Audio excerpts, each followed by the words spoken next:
We are working on several big stories for you tonight, including that community in crisis. This is an investigation that you will only see on 6 News. At 5, we showed you New Tazewell Mobile Home Park, a place where more than 100 families call home despite deplorable living conditions.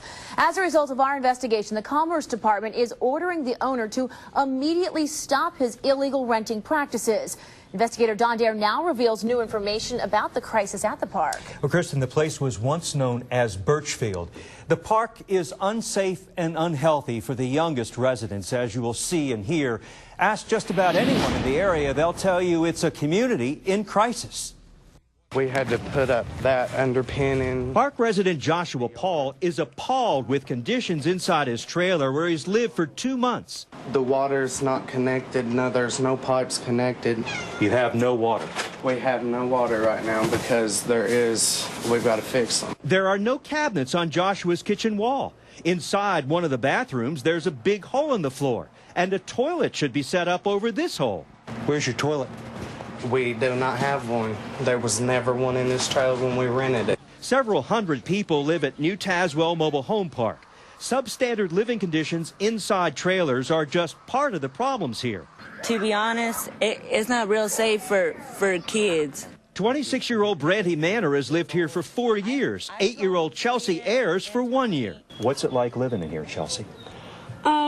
Well, it's not really fun living in here, watching people get hurt and trailers burn. Here's what Chelsea's referring to. 2 burned trailers rot close to her home, a breeding ground for rats. There's been people shot in here, people shot at. Lisa Leonard knows about residents getting hurt and worse. Well, my brother, he got stabbed up there. Is he okay? No, he's dead. New Tazewell police say the park is the most violent section of town. Police records show 3 murders since 2001, the only violent deaths in 5 years. Since January of 2006, there's been 2 assaults on police officers, 6 assaults among residents. Also, 1 rape, 1 sexual battery, and 1 case of child abuse. Just a few of the violent crimes at the park this year. I'm afraid it's going to end up being one of us. Most of the families who live in this place are here because they can't afford to live anywhere else in the area. Public housing units in Tazewell are full. There's a waiting list for these well-kept, well-maintained homes that rent for about $100 more a month than the trailers at New Tazewell Mobile Home Park. Rent-to-own trailers like the one Joshua lives in cost from $200 to $250 a month. No repairs will be made. Park manager Rita Wade showed us the park's rent-to-own contract. 30 families live in homes under the agreement. What obligation does management have in making sure that the trailers are safe to live in? Well, it's like I say, we try to fix them. We're on a budget. We do the best that we can do with what we got to do with. We go in and try to make them livable, clean them up. And what do you describe as livable?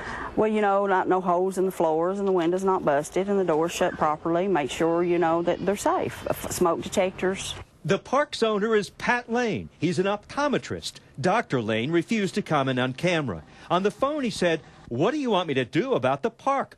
I'm doing the people a favor by keeping the rent low," he said. But for some residents, they've had enough.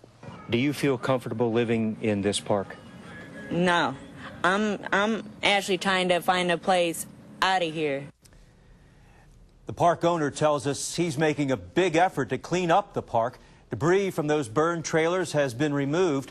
One other thing we discovered while investigating, there's a crisis in low-income housing in New Tazewell as well as Claiborne County, a problem that won't be solved overnight. Don Dare, 6 News.